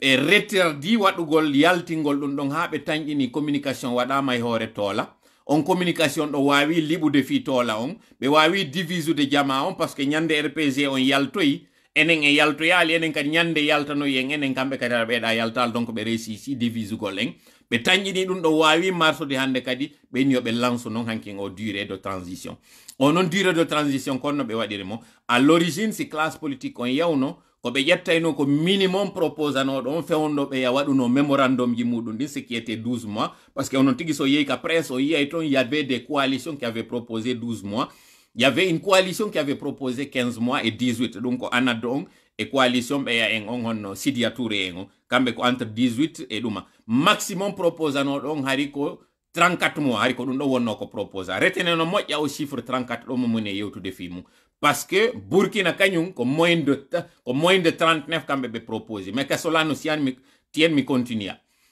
hiɓe anduno 12 mois comme minimum et maximum mo kamɓe ɓe inventi on ɓe yoɓi classe politique ji goto yo ar wowla fi ɗin 5 ans ji tawɗi ɗin ko ɗin ɓe falano kono yiwgol détermination meɗen on ɓe wowlali fi 5 ans direct alors que on yi fuite au chronogramme mo ɓe yaltini mo ɓe inni ko fuite ko darugol population on mi yeetike on CNRD ko poltromɓe ko hula reeduɓe ko ƴoccoriɓe ko gabbo e nder mbodoɓe so yi fussaqiɓe hulɓe reedu wa CNRD heɓaki hari en heɓali laamu hulungo reedu wongu amateur wa CNRD mi natata e détail ji ɗin wonɓe conseillde ɓe ɓen mais continue narration meɗen on donc 12 mois comme minimum 60 mois comme maximum faites la somme ko jelu yaltinta ça allait vous donner les 72 divisé 72 par 2 o yiyayno ko jelu wonayno hari durée moɓe propose ayno mais toujours est tel que on durée moɓe onno propose ɗon si ɓe waɗinomo de 36 mois o ɗin 36 mois ji ɗon non hande kadi ɓe wattayno no 8 mois ji feƴƴuɗin ɗo wonana ɓe hande kadi 44 mois ko ɗin 44 mois ji ɗon non ɓe ɓodiroyno kono noon ɓe waɗiroyno noon si mutike parce que on yiɗo ɓe waɗi décision maɓɓe on ɓe wiyali est ce que 39 mois ji ɗin ko gibilo 5 ka ko gibiɗo fiyo débat on waɗu inne sakite moƴƴa yewtere nden o partiɗo fiyo débat on waɗe wondema est ce que ko gibilo 5 ka ko gibi hande ɗo une fois débat on naɓirama ɗon ina wawi wasi goɗɗo waɗanima facturation o inama addiɗo 1000 wiyama ko $1000 ka ko 1000 €. Une fois a landike mo tun o andi a jaɓi 1000 on hande kadi kon no wiyatama ko 1000 €. Alors que non ko sabbinoɗo ya terme mo ka $1000 ɗo ko nden ƴoyre CNRD woni e sikkude waɗi jama o mais là où vous pensez que vous cachez là c'est là nous on dort débat on une fois o waɗi ɗon hande kadi ka woni ɗo 47 mois 47 mois ji ɗin de ɗi hewtoya ɓe innoya hande kadi ɓe waɗi tellement chantier ji ɗi tawata absolument ko ma joni ɓe lannito ɗin ɗon ɓe inogira ɗi ce qui nous amènera en l'an 2025 haray kamɓe ɓe réussisi ku maɓɓe on joni noon ara mi arta e moɗon ɗo monsieur Ilo par rapport e konko yewtuɗon ɗon fimu wondema ko adoɓe jonnude taw o durée de transition hari marche on ko indispensable joni noon ɓe jonni durée de transition mo tawata joni noon ɗe yaltude lagine yahen ka sous région ji ɗo haysi onon on commentayi to on parti ɗon andintinen coup d'état ji ɗiɗi waɗi ka sous région coup d'état ara noon ko Mali Bamako ka tawnomo ɓe ittunon ka laamu ko ineteɗo monsieur IBK ɓay ittama maɓɓe tawɓe ɓe ɗo honno ko honno ɓe innata o Assimi Goïta wi'ano on tuma 2 ans ɓay ɓe ƴetti laamu ngun ko ɓe propose no dans un premier temps si je ne m'abuse ko ennam ɓe wowluno alors que non iɗen andi kamɓe ɓe mari terrorisme Mali Burkina ɗo kañum kadi ɓay waɗi kañum kadi transition muɗum on tawɓe ɓen kamɓe ɓe mari jihadisme ko 34 mois sinami fayu kamɓe ɓe waɗi ko honno lagine kañum wawirta en ala terrorisme en ala probléme ko transition meɗen on ɓurno welde réglugol kamɓe ɓe yaworto jama on ha ɓe proposa 39 mois onon konno yiruɗon ɗum ɗon on nde yewtere ɗon min ko mi yi kon c'est à dire que jama on no ɗanninede moƴƴa ma no yawede kam na no ɗanninede tun no yawede no hiɓe ɗanninde jama on par ce que hiɓe ƴetti himɓe ko ɗanninira jama on par ce que ko himɓe wone a yiɗi manifestation ji ɗum fuɗɗanoma haalede neeɓi par ce que kamɓe ko ɗum ɗo ɗe woni ɓe yiɗa nande inde mum koko andanda hoore ma ni ko ɗum ɗo ɗe du wawata liɓude dan limeja yimɓe ɓe noon no hiɓe longinde yimɓe ɓen yimɓe maayi trop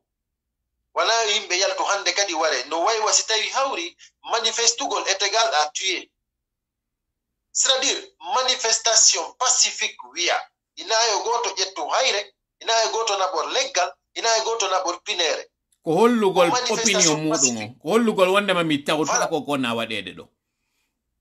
joni noon hande si tawi jama lagine on yaltani massivement ɓe yaltata ɓe hara ya haali golle wona ko mum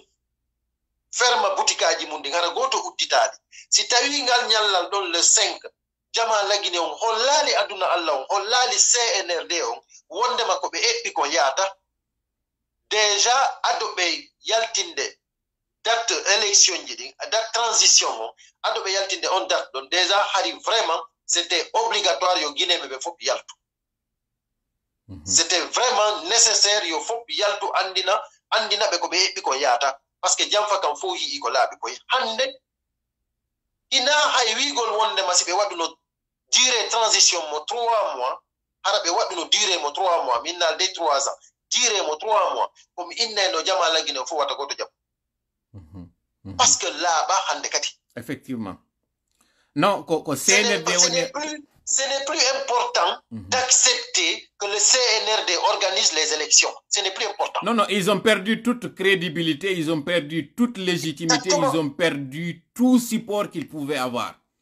Parce que proposer il faut que tous les Guinéens se réveillent une bonne fois pour toutes.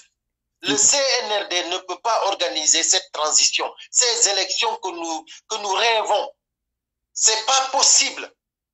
Moi, ici, je lance un appel au colonel Mamadi Doumbouya. Monsieur le colonel, c'est ILO et la diaspora africaine. J'ai beaucoup fait de vidéos, je vous ai beaucoup conseillé, mais je vois que vous n'avez pas voulu. Et ce que vous nous avez promis, les engagements que vous avez pris vis-à-vis au peuple de Guinée, vous avez dévié tout engagement que vous avez pris. Vraiment, mon colonel, je vous demande tout simplement de démissionner, de laisser la Guinée comme elle était, que cette transition ne peut pas être organisée par votre équipe. Ce n'est pas possible, mon colonel. Vous avez échoué. Vous n'avez plus de crédibilité.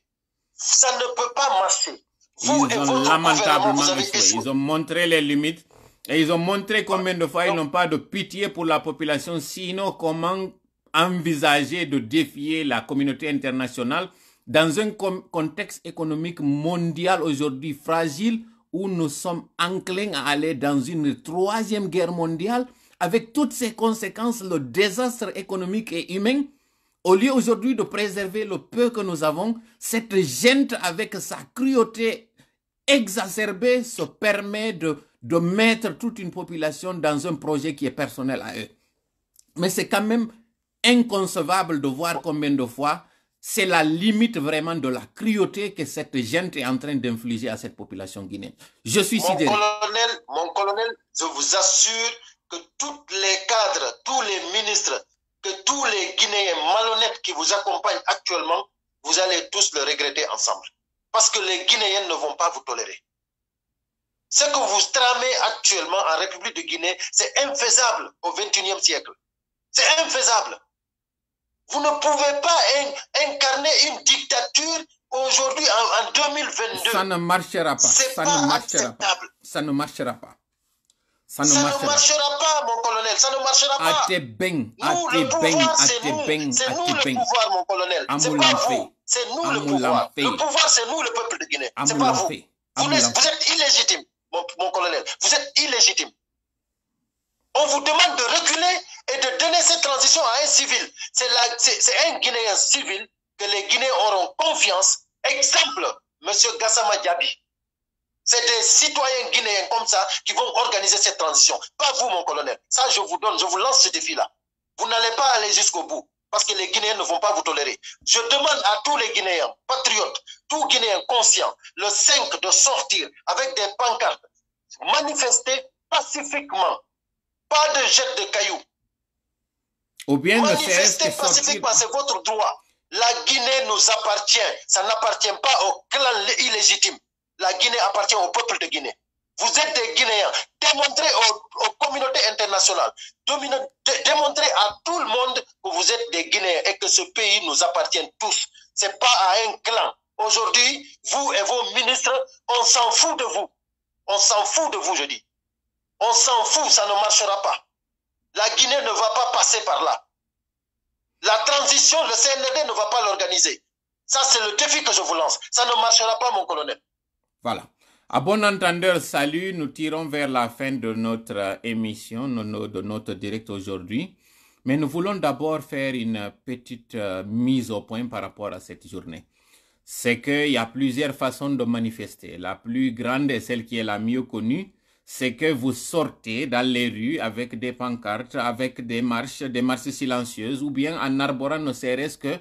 une image, une chemise, un t-shirt pour montrer votre solidarité ou votre désapprobation. Ça, c'est une façon de manifester. Ensuite, il y a une autre façon de manifester, celle d'être devant ses choix, de rester devant sa maison et de montrer que cette sortie, vous connaissez tous, vous avez vu ces façons de faire, c'est sitting. C'est sitting, c'est une force de manifestation, c'est une forme de manifestation. Le fait de sortir devant ses choix, de s'arrêter pendant quelques minutes est une forme de manifestation. Le fait de sortir avec un sifflet, avec un ustensile, avec une marmite, avec une cuillère, avec un gobelet, de le taper, un sifflet, c'est aussi une forme de manifestation. Le fait de ne pas aller au travail, de boycotter des activités économiques, c'est aussi une forme de manifestation. Donc, quand on parle de cette manifestation du 55-22, c'est-à-dire du 5 mai 2022, ce n'est pas la façon connue où des gens sortent pour faire des confrontations ou des affrontements avec des forces de l'ordre. Non. Nous sommes plus matures que ça. Nous avons déjà en tête ces souvenirs difficiles de ces bilans de blessés et de morts. Nous le savons. Nous sommes conscients de ça. Mais sachez très bien que l'armée guinéenne, quel que soit son équipement, quelle que soit sa façon, son organisation, ne peut pas tirer sur toute la population.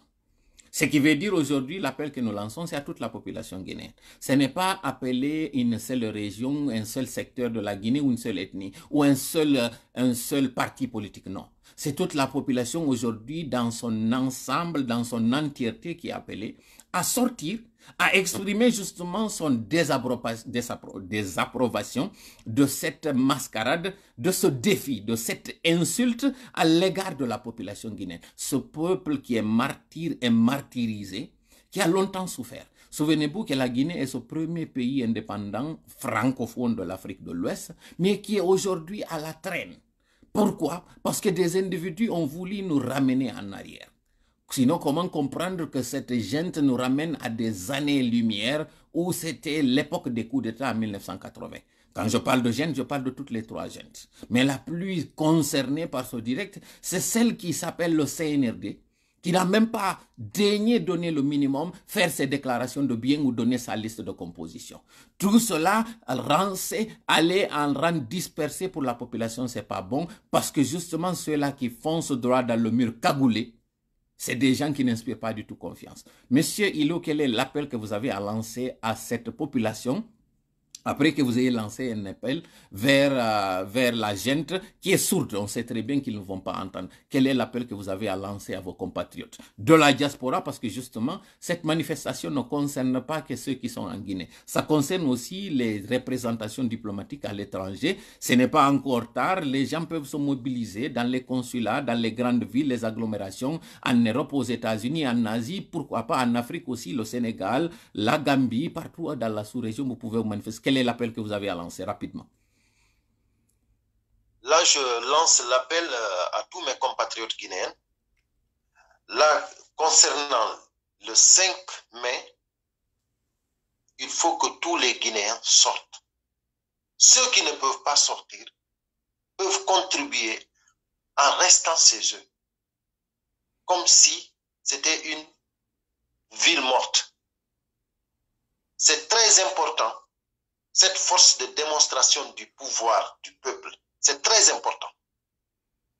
Parce qu'il faut montrer à ces bandits que ça ne marchera pas. On vous dit que manifester, c'est tuer des gens. C'est pas vrai. C'est interdit, ça ne se fait pas. Même si chez nous, ça se fait, c'est interdit. C'est pas normal ce qui se passe chez nous. Maintenant, on ne peut pas tuer quelqu'un mieux que le faire sortir dans sa maison en plein mois de Ramadan. On fait sortir toute une famille dehors, sans suivi, sans rien.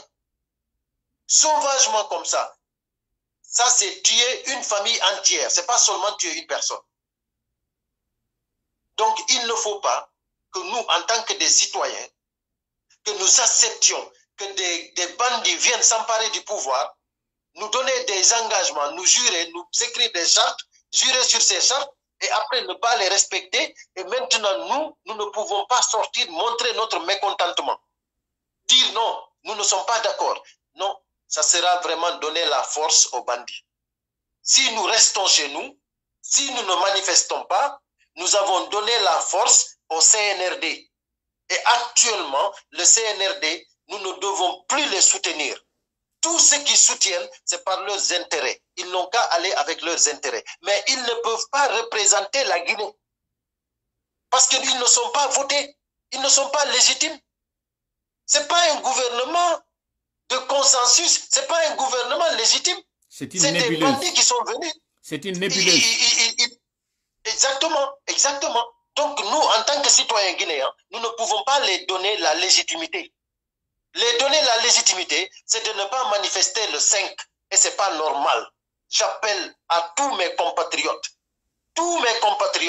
de sortir, boycotter le CNRD. Il faut que ces gens-là dégagent. Ces gens-là ne peuvent pas organiser les élections en République de Guinée. Toutes les postes stratégiques, c'est géré par leur clan. On ne peut pas avoir une élection transparente. Qu'est-ce que nous voulons alors? Que nous allons perdre 4 ans ou 5 ans pour revenir faire encore une autre transition? Non, je préfère qu'ils n'ont qu'à dégager. On va faire une transition de 1 année, maximum 1 année. Et puis c'est tout. Voilà. Ce qu'ils sont en train de faire actuellement, c'est de la démagogie. Ça ne peut pas marcher. Il y a quelqu'un qui a posé une question ici. Le 5. Le peuple de Guinée entier doit sortir. Et ceux qui sont à l'étranger, ici en France, nous allons nous organiser. Ceux de l'Allemagne, ceux de Belgique, nous devons tous nous organiser, faire une manifestation commune. Ici en Europe, Allemagne, France, Belgique, nous pouvons faire une manifestation commune, grandiose. Ceux du Sénégal, ceux de la Côte d'Ivoire, partout, nous devons tous manifester contre ces bandits-là. Parce que ceux-là ne doivent pas organiser les élections en Guinée. La transition, elle a déjà échoué. Ce que tous les Guinéens ne voulaient pas, eux, ils sont venus, ils sont passés à côté. Parce que tout le monde voulait que ce colonel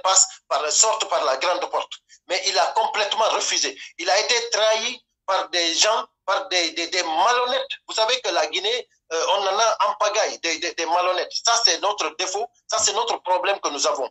C'est les malhonnêtes qui ont trahi le colonel. Il avait vraiment envie de faire quelque chose de grandiose. Mais ils l'ont trahi. Mais du moment qu'il n'a pas écouté les conseils, parce que ici, par nos pages, on a tout dit.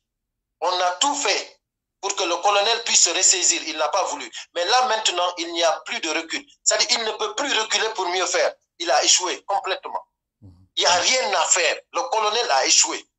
Tous ceux qui soutiennent actuellement, ils sont contre la Guinée. Parce que ceux-là, ils ont déjà leur plan. Ils ont leur plan. C'est déjà fait. Peuple de Guinée, le 5,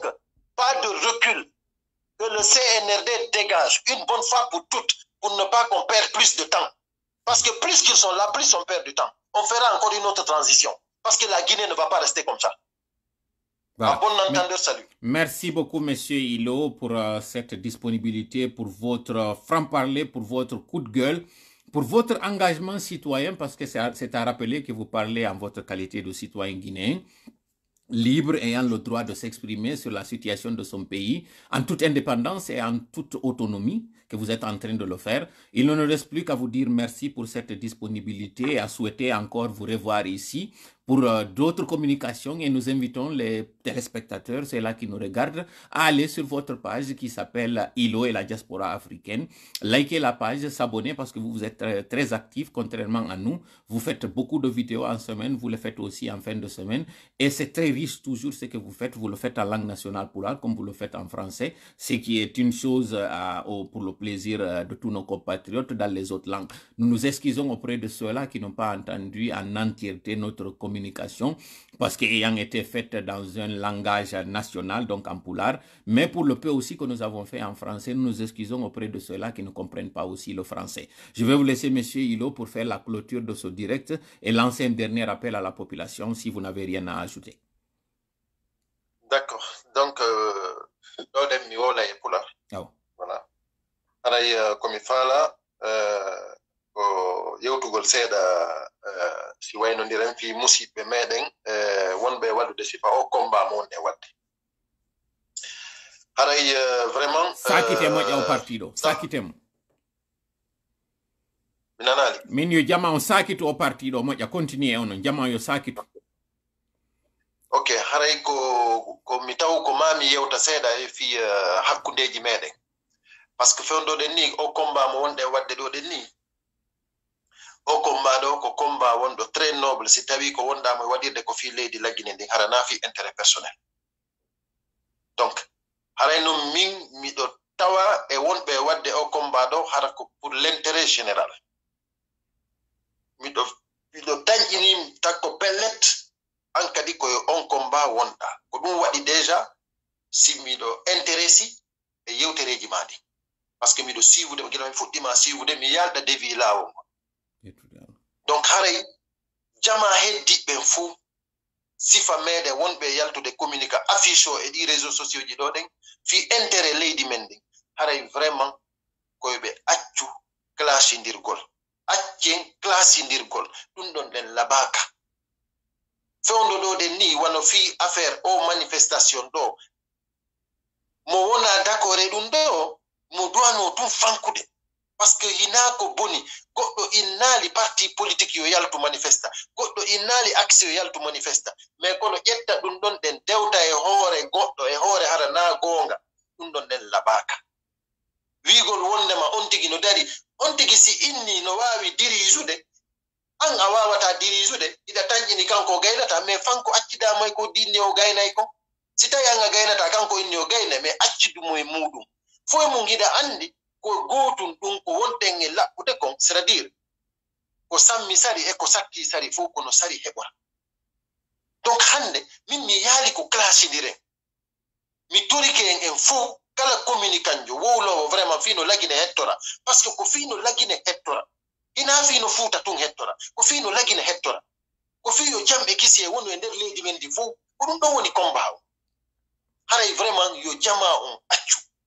hande fewndo ɗo ɗen ni o combat ɗo ɗen waɗa joɗagol ɗo communique fino jama lagine fof yaltira fiyo ɓeɗo ɗen dégage hande ko ɗum ɗowa wonde combat men gomen fof en fof meɗen par ce que en yii jam fakan en yii koɓe fokkiti ton en yii ɓe wawoyta yaltinanden ko laaɓi ko honɗum accantemɓe duuɓi nayi duuɓi joyi hara yiɗen felliti laaɓoyta ko honɗum perdanten on tan ɗon joni enen e wiɓenen e ɓeya honno rpg yiɗen hino anda rpg ko kamɓe wonno ɗon ko kamɓe adden o situation ɗo en wawata naɓidude e maɓɓe en wawata naɓidude e maɓɓe mais kono noon leydi ndi ko enen hawtidi ko enen hawti leydi lagine ndi no waywa si tawi yimɓe ɓe yehi coupe du monde équipe ji africaine ji ɗi si yehi coupe du monde jon si yehi coupe du monde ton ɗen leydi ma ndi no tawa e yawɓe coupe du monde guine no tawa ghana no tawa côte d'ivoire no tawa so yehi ton ɗen on jouyi si yehi ha yalti ton ɗen heddi ke équipe goto hande kadi onon yewnoɓe ton ɓen fof haray ko on équipe ɗon supporte ton par ce que ko onon hawti afrique ko on ƴettay force mon on fof renforce on supporte on ɓen e on équipe africaine heddiɗo ton par ce que ko onon hawti afrique hara yiɗo waɗira ɗum avec émotion donc hande lagine hino ƴetta bandiji no ƴettani en leydi ndin en yii ina rpg jeydi leydi meɗen ko enen fof jeydi leydi hande ko si ɓeɗo iwi inayo bandiru goto waɗi to transition militaire ja goto wattata transition ko civil jo waɗata transition mo enen jama lagine fof décide inni ko oɗo ko ɗum ɗon ɗen woni ko duwaɗen wadde kon mais hara na joɗagol ɗo e ƴettugol combat on e watta neɗɗo ma adversaire c'est pas normal haray mi toriken mi jeeji en fi allah e annabijo on accire ni clashindirgol ɗum ɗon ɗen vraiment je le demande vraiment avec beaucoup de regret parce que ɗum ɗo ɗen ina ko duwa arde hande frère tola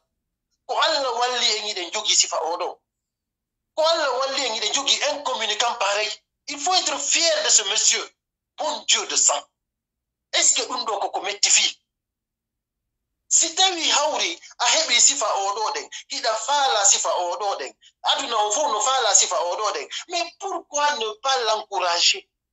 fi honɗum so waɗi temedere ko moƴƴi so waɗi gotum bonkum hare ko kun ɗon bonkum wonɗa darde mais c'est pas normal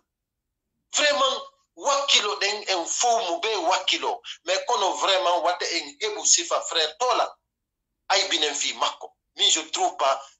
trouve ça vraiment anormal et je trouve ça lamentable wallahi billahi d'accord merci mi ala e feƴƴude ɗo quoi parce que live on juuti trop mais kono miɗo tori en fou meɗen yandi wakkilo ɗen hara ɗum no wattali hakkundeji meɗen merci hara i frère tola mi haaɗi ɗo merci beaucoup vraiment yo Allah windan on baraji sena moɗon on ɗo e sentagol moɗon on yo Allah newnan e wawen hendade ko faalaɗen kon e hewre no newiri o waɗana en kadi nafa e muɗum o waɗa o transition ɗo taw ɗo on haray ko kanko wonata sakkitiɗo e kudetaji ɗi lagine enen kadi en wawano Sénégal onon o woni to ɗon andi ko hono sénégalais ɓe wuriri ka tawata haray en hulata kudeta no waɗi sakko yewten fi transition yo taw si lagine heɓa e transition ko onmo tawata président o yaw ha Allah ƴettitirimo no haniri ɗon hara ko de façon normal haray on jarama bus monsieur Ilo o weltanama e kala ɓen wonɓe ka page mon ɓe tawata haray ɓe ari ɗo hande ɗo saabu moɗon on jokkituɓe on ɗo haray kamɓe kadi haray ɓe weltanama ɓe jarnama merci beaucoup on jarama merci voilà donc haray ɗen lannitade ɗo eɗen huɓintinde yewtere meɗen nden ɗo nous lançons un appel à toute la population andintina déjà taw nécessité mo tawata on o yiiɗo CDA on ino addi mission lagine fewno ɗo andugol ngol ko honɗum haray woni perception jama o mi andinay ɗo noon parti won kon très importante kon ɗum woni kum parti communauté internationale on hiɓe mari jikku kon ɗum woni on jikku on nondi principe de la souveraineté ɓe respecta choix ko peuple inni no faala ce qui veut dire si ɓe ari ɓe tawi goɗɗum hino e leydi ɓe wawi goye dartade wono sifa ko ɓe woni e waddude maali ɗo kon kono ande ka maali on himo woni différent e kamen on lagine kono ɗum sendiri ka maali on e lagine c'est que France ƴetti a bras le corps ka maali en on sabu ko ɓe tawi kon yawre kadi naati e nder mum lagine c'est pas le même cas hande ɗo ɓe wawata ngannirande noon no lagine si ɓe yi e meɗen wondema en wakkilaki deuxiéme jikku mo tawata communauté internationale no wondi naaɓe fou si ɓe ari kamɓe ko ɓe woni ndarude na jogiiɗo gonga on ko marɗo doole on ɓe jonnata qu'est ce que ça veut dire si ɓe ari ɓe tawi population e laamu no nangodiri ɓe wakkilantogo e population on si ɓe reeni nda laamu ngun no dolude kono si ɓe ndaari tum ɓe tawi laamu ngun jaɓi situation wonɗo hoore maɓɓe on ɓe validay konko ɓe tawi ɗon ɓe feƴƴa yeeso par ce que kamɓe déjà mission ji maɓɓe ɗin ko yoɓaɗi mbuuɗi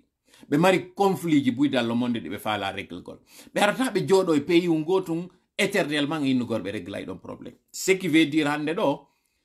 ɓe CNRD on waɗi hankin durée de transition maɓɓe on CDA on aray ka leydi meɗen lagine ndarugol ko honno est ce que population on jaɓi ɗum si ɓe tawi en jaɓi hino deƴƴi hunde ala waɗugol ka leydi ɓe waɗay rapport maɓɓe on ɓe inna d' accord joni ɓe négocitude CNRD ko honɗon ɓe wi'iri hande kadi 39 mois yewtoyta ɗon yewtoyeɗon ha konto aroyta ko 2 ans si ɓe forsoya ko 2 ans ɓe waɗoyta ɗon ɓe sanctionna lagine ɓurten tampude alors que ɗe mari ɗon lekki ki réglirten ɗon kon ɗum woni kin lekki andite ɗo fewndo oya mission wayritiɗo lagine arnoɓe hawrodiri ɗon e ko tawno alaji selluy no yaltinede ka suudu maɓɓe yerɓen fayɓe wi'anoɓe on tuma ko vagabond ɓe ko vayuɓe yaltunoɓe ka action konko ɓe waɗno ɗon tawano ka rapport CDA o ɓay CDA on yeehi wallitorno ɗum ɗon waɗugol rapport maɓɓe on fii yo taw hara communiqué mo CDA on waɗay noon hino tawano e mo wiwgol wondema ɓe ari ɓe tawi injustice no waɗe des leader politique ɓe ɓen ɗum ɗon tawano kadi e jonnugol ɓe position fi wallitagol lagine kono mi woni insisterde o parti ɗo kino dit rien consent hande ɗo CNRD sur le plan médiatique hiɓe mari une longueur d'avance sur nous fi on ɗum ɓe waɗi mascarade mo ɓe famini ɓe waɗi assise nationale ɓe waɗi ko ɓeynata ko réconciliation ɓe waɗi consultation avec ce qu'ils appellent les forces vives alors qu'en réalité ɗen andi ɓe yewɓe notoyi ɗo ɓe représenta même pas 5% de la population guinéenne kono puisque kamɓe ko ɓe faala ko rapport mo ɓe waɗoyta dans leur communication hiɓe wawi wiide ɗo hande ɗo CDA on wondema ko ɗum ɗo population guinéenne on wi on ɗo wawɗen hollude wondema ɗum ko fenande ko si en yalti en waɗi manifestation ko résultat on non seede harama ko luttundi ɓe kadi e pulal se ko ɓuuti holli ko muusi mi yewtara e o parti ɗo kadi e français mais mi insista ɗon si jama on nangi habbagol ɗo mission on ari lagine o hooti o yi'ali kala ko innete wondema semblant de manifestation ma de mécontentement ɓe winday ka rapport ɓe ari ɓe tawi leydi lagine CNRD on hay si violi kono CNRD on ino hoolori population o mi andina on ɗo noon yiɓe prosoti manifestation mo ɓe waɗoyta ɗo o nondi colonel on ɓe ina wondema infrastructure ji waɗi kalum o yiiɗo ko ɓe accéléri ɗo moƴƴa waɗugol bitumage kalum ɓe yaltinoya yimɓe kalum yaltoyoɓe wiya wondema CNRD on waɗi ko luttuɓe waɗali manipulation de masse on hiɓe jokki ɗum ɗo moƴƴa donc enen kadi ko honno contrecarrirte manifestation on ɗuma manipulation de masse maɓɓe ɗon enen kadi koyen hollu refi meɗen on et j'interpelle wonɓe ɓen à l'étranger mi goɗɗo no posa ɗo question ɓe Sénégal ɓen Sénégal aray on torama moƴƴa non vraiment onon kadi profitugol ɗo tawtoyano seres que symboliquement o ɗuma wontirɓe ɓen Angola kañum kadi pareil wontirɓe ɓen Côte d'Ivoire pareil Sierra Leone pareil partout ka Guinée jowoni tawen habbo ha laawo wiyen hiɗe waɗude ko ɓeynata comme médecin après la mort taw ndara min toola wonɗo e noddude on ɗo taw ndaro frappon andite o probléme mo marɗen ɗo no feƴƴiti frappon o probléme mo marɗen ɗo hande ko probléme guinéen fof se nangi wiwgol korun an beɗum an en nangi wiwgol question d'intérêt parce que toola weraltalan maɗum parce que toola ko parti mum politique maɗum il presse pour sa chapelle en nangi wiwgol ɗo ko RPG ko cadre ɓe maɓɓe ɗo ni ɓe hendoto RPG ɓe ɗannina fi maɓɓe hewtoya enen kadi fimen ɓe ɗanninira fimen goto goto mi insista ɗo noon e o parti ɗo RPG ko mari ko probléme de cadre na citoyen ɓe maɓɓe ɓen na population o na je vais dire militant ɓe maɓɓe ɓen enen noon hande ɗo probléme siɗen mari haray cadre jo siɗen mari haray ko cadre jo goto enen ko région meɗen on e leñol meɗen ngol mi yahay on débat ɗon par ce que appelen lo chose tel quel marɗen ce qui veut dire ko ɓe huuli kon ko yaltigol en ka leydi meɗen on jooɗoto ɗo nangon e wiwgol question d'intérêt onon ɓe julaɓe wondema o yahay udditoyon e alkamsa par ce que haray toola welata o ma par ce que dañande ɗo yaltude heɓoyon ko tawata on heɓali haynde wotere onon ɓe transporteur ɓe ɗo deññande on huɓɓina e otoje moɗon yalton tout simplement parce que on wiyama toola no jaɓi mbuɗe juuɗe CNRD maɗon ko RPG woni e waɗande manifestation fiyo cadre ɓe yaltine awa ko komi wi on kon hanki mo yahali poore Daka o yaha yoy Daka poore mo yawoyali o manifestation le 5 o yiyoyay kadi ko warata kon mi wowlirali ɗum ɗo fi wongol alarmis mi yetoto en sabu information ji ɗi men joggi ɗin à l'interne siɗa humpiti ko goɗɗo woni wadde tu as une longueur d'avance sur lui hande ɗo guerre du nouveau monde ɗon ko guerre des informations so yi espion ɓe ɓen ino yoɓe mbuɗi moƴƴa c'est parce que espion ko yata o hendanoma kon e ndil leydi ndi wonɗa pirde muɗum ko addantama ko no ɓuri jawdi ko wonɗa yiide e ɗatorade mo haray je termine mes propos en disant à la population guinéenne qu'aujourd'hui nous avons une chance inouïe. Nous avons cette opportunité, cette occasion rare qui nous est offerte de montrer que ce défi, cet affront que le CNRD veut faire à cette population guinéenne, que nous ne sommes pas d'accord. Nous avons vu ces déclarations, ces communiqués de la part de ces dirigeants de partis politiques, disons de la classe politique. Je parle même, je profite de l'occasion pour parler de ce communiqué du FNDC. Le FNDC n'est pas un adversaire. Le FNDC, c'est un partenaire dans cette lutte. J'interpelle alors tout le monde à l'union sacrée, sans regarder l'obédience, la race ou les intérêts. Ne regardez pas Tola pour cette journée de mobilisation. Sachez qu'aujourd'hui, la CEDEAO envoie une mission qui va séjourner en Guinée, qui est d'ailleurs en Guinée, si je ne m'abuse, qui va faire un rapport.